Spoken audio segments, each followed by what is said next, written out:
আসসালামু আলাইকুম। আপনারা সবাই কেমন আছেন? আশা করি অনেক ভালো আছেন। আমরা আল্লাহর রহমতে অনেক ভালো আছি। আজকে একটা নতুন ভিডিও নিয়ে হাজির হলাম। আজকে ভিডিওটা বিকাল টাইমে শুরু করলাম। আজকে বিকেলে আমি পিঠা বানাবো।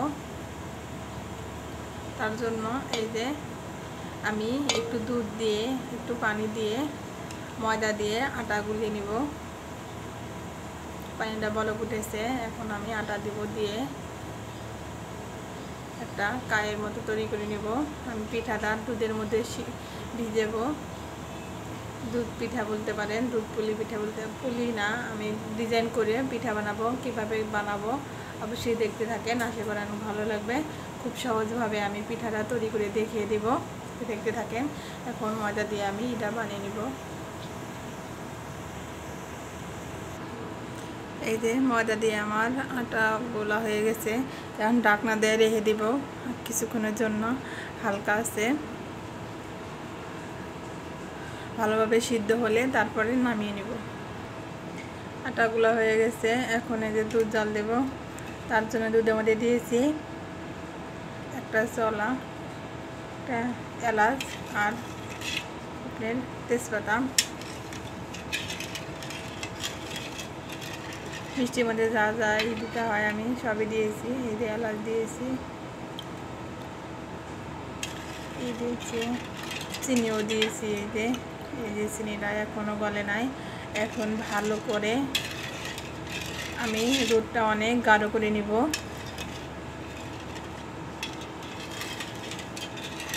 এই দুধের ভিতরে আমি এই যে কাই বানিয়েছি আটা দিয়ে, এটা ভালো করে চেনে নিতে হবে। কিভাবে চেনবো, পিঠে কিভাবে আমি ডিজাইন করে বানাবো আমি অবশ্যই দেখিয়ে দিব, তো দেখতে থাকেন। আমি দুধটা এভাবে চুলাতে রেখে জাল দিব, আর ওইদিকে আমি পিঠাটা তৈরি করে নিব। তারপর পিঠাটা ভাজবো, তারপরে ছিটাতে দেব। দুধের মধ্যে ভিজাবো, সেজন্য আগে বসিয়ে দিয়েছি, যাতে এদিকে দুধটা হবে আমি ওদিকে পিঠাটা বানিয়ে নিব। এই যে আটাটা আমি নিয়েছি, এখন ভালো করে ছেনে নিব। একটু হালকা গরম অবস্থায়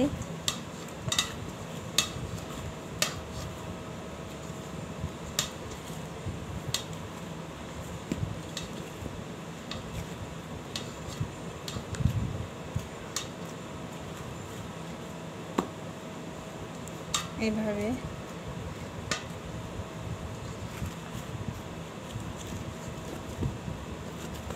সুন্দর করে মাখিয়ে নিব। গোলাটা যত সুন্দর করবেন পিঠাটা তত ভালো হবে।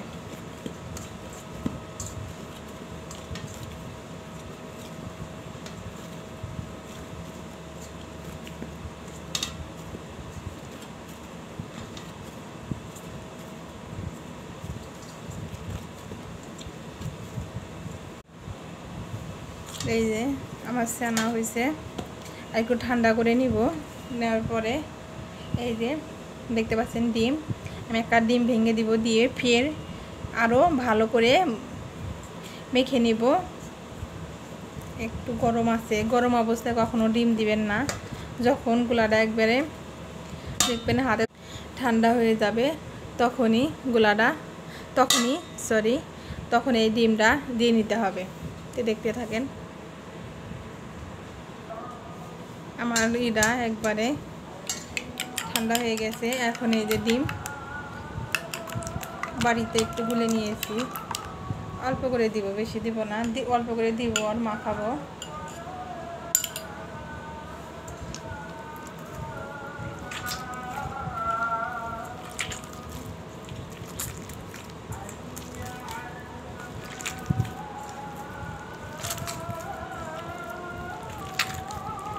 ভালো করে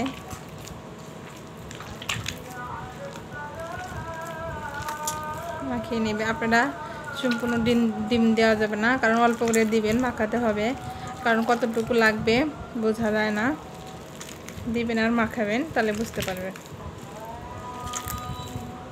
আর আপনারা যদি গোলা বেশি করে নেন তাহলে সম্পূর্ণটাই লাগবে।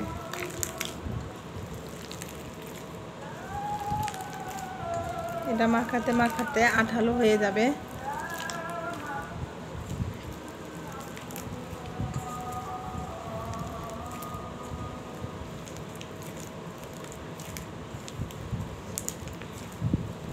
দেখতে পাচ্ছেন এই যে আঠালো হয়ে গেছে।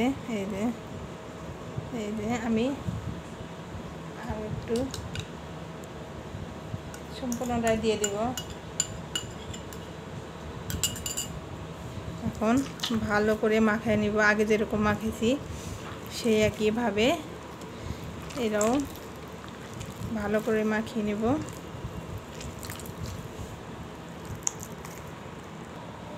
এই যে আমি ভালো করে মেখে নিয়েছি, দেখতে পাচ্ছেন এখনও কিন্তু একটু নাই, একবারে সুন্দরই হয়ে গেছে। এখন বানিয়ে নিব, তার জন্য লাগবে নকশা। এই যে দেখতে পাচ্ছেন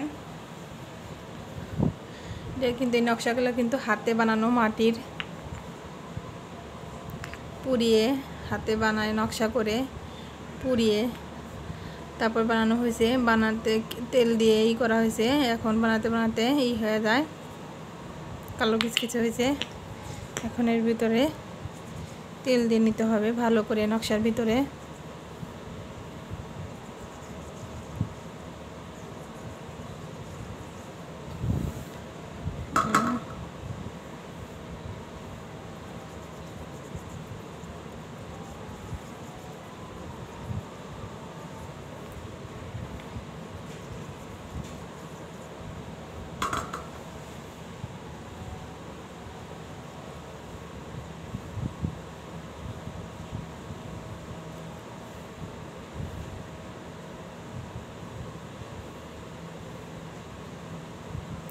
ভালো করে এটা তেল দিয়ে নিতে হবে।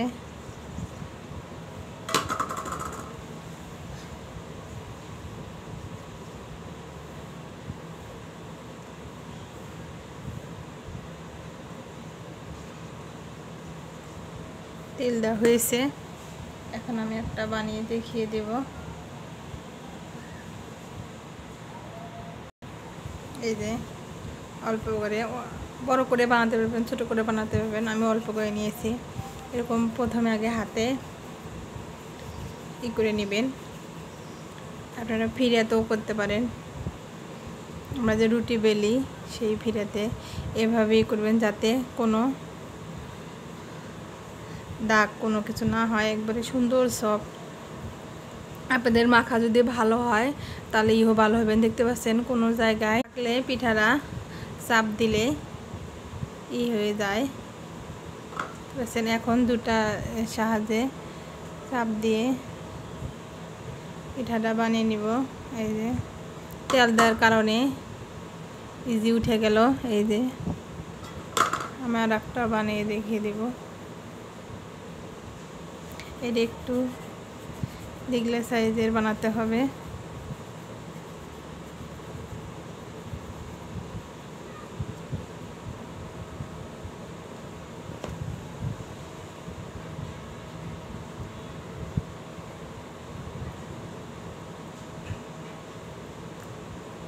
এই যে এটা ডিজাইন এরকম, এভাবে আমি সবগুলা পিঠেই বানিয়ে নিব। এই যে দেখতে পাচ্ছেন আমার বানানো কমপ্লিট হয়েছে, আমি সবগুলা বানিয়ে নিয়েছি। এখন আমি ভাজবো, তার জন্য এই যে তেল দিয়েছি, তেল গরম হয়ে গেছে। এখন আমি পিঠাটা দিয়ে দেব।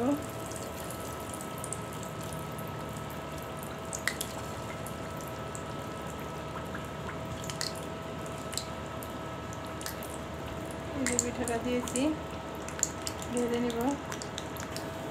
এই যে অল্প আছে, ভেজে নিব। দেখতে পাচ্ছেন পিঠাটা উঠে গেছে, তেলের উপরে ভাজতেছে, তেলের উপর ভেসে উঠছে। এখনই কিন্তু উল্টে দিব না, যখন ওই পিঠ হবো তখনই উল্টে দিব। এখন সুন্দরভাবে আমি ভেজে নিব, দেখতে থাকেন।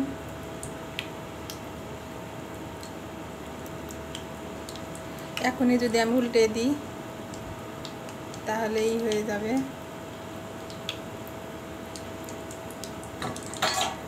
ভেঙে যাবে। এখনই আমি উল্টে দিব না, আর ওই পাশে একটু হওয়ার পরে উল্টে দিব। দেখতে পাচ্ছেন ডিমটার কারণে কিন্তু ফুলে গেছে, অনেক ফুলে গেছে। এই যে এখন উল্টে দেব, যেহেতু ওই পিঠে একটু শক্ত হয়েছে। এই যে পিঠাটা খুবই অল্প আছে ভাজতে হবে, তার কারণ বেশি দিয়ে ভাজলে কালার চলে আসবে, তাহলে ভিতরে কাঁচা থাকবে। শিরাতে মিষ্টি জাতীয় ভিতরে ভিজালে, দুধের মধ্যে ভিজালে ভিতরে রস ঢুকবে না। আর যদি এভাবে অল্প আছে যদি ভাজা যায় তাহলে শিরাটা ওর ভিতরে সুন্দরভাবে দুধটা ওর ভিতরে যাবে।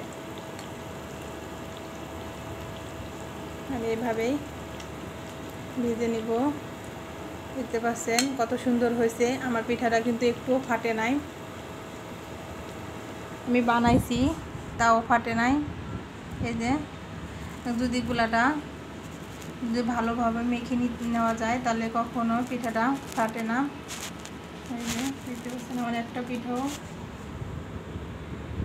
পিঠাও ফাটে নাই। যে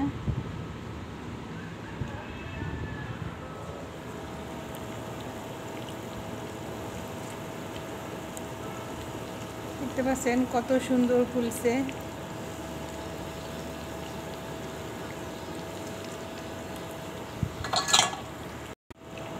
এই যে আমার পিঠা ভাজা হয়েছে, আমি এরকমভাবে কালার করব। এখন তুলে নিব।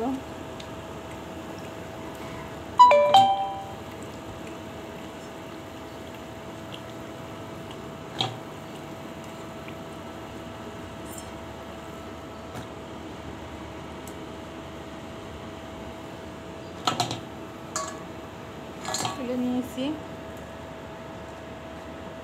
আবার দিয়ে দিব।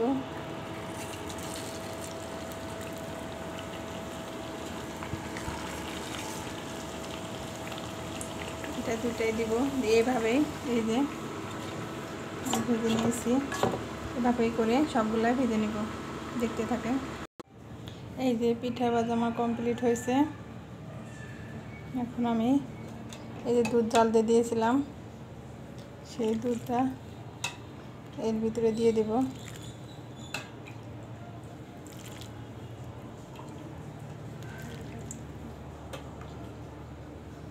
এখন কারেন্ট চলে গেছে, সেই জন্যে অন্ধকার অন্ধকার লাগতেছে।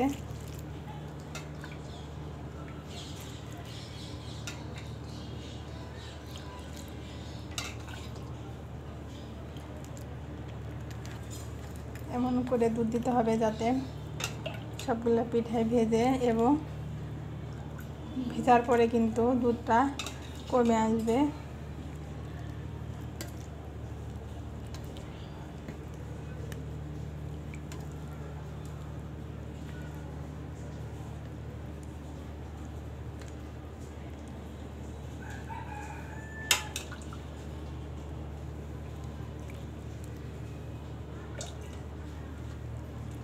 এই যে দেখতে পাচ্ছেন আমার দুধ দেওয়া হয়েছে। এভাবে ঢাকনা দিয়ে, উপরে একটা ঢাকনা দিয়ে রেখে দেব। এই যে একটা ঢাকনা দিয়ে রেখে দেব, আর একটু ঠান্ডা হওয়ার পরে আমি অবশ্যই তারপরে আমি দেখিয়ে দেব ঠান্ডা হওয়ার পরে। দেখতে থাকেন।